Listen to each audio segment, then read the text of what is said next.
On August 3, 1492, 3 small ships sailed west from the port of Palos, Spain.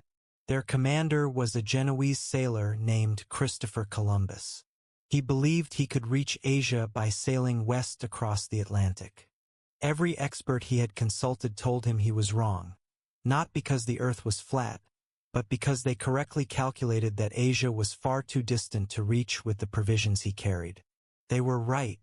If the Americas had not existed, Columbus's crew would have starved to death in the middle of the ocean. But the Americas did exist.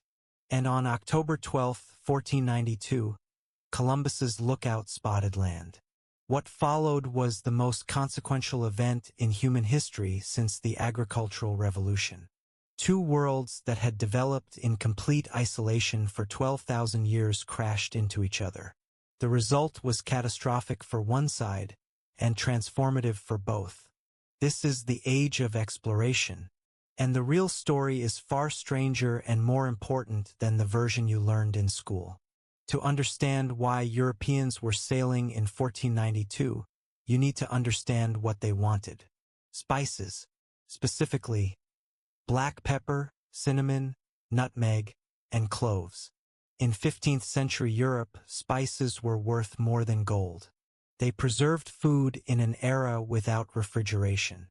They masked the taste of meat that was beginning to rot. They were used in medicine and perfume. A sack of black pepper could pay a man's salary for a year. All of these spices came from Asia, from India, Ceylon, the Spice Islands of Indonesia.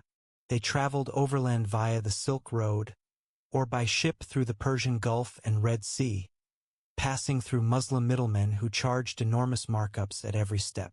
When the Ottoman Empire conquered Constantinople in 1453 and tightened control over the overland routes, European merchants faced a crisis.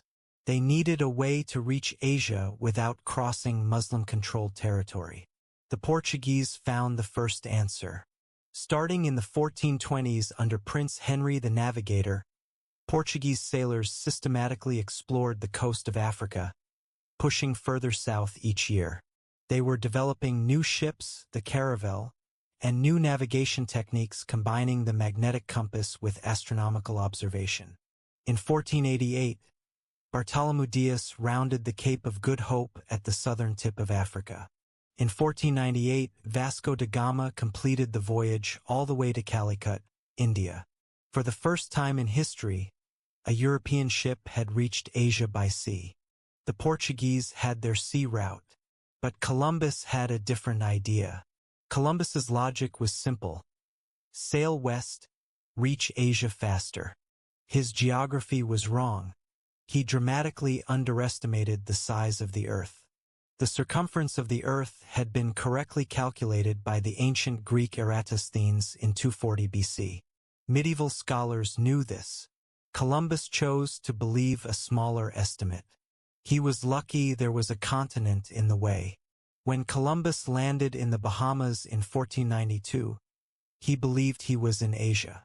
He called the inhabitants Indians. He called the islands the Indies. He died in 1506 still believing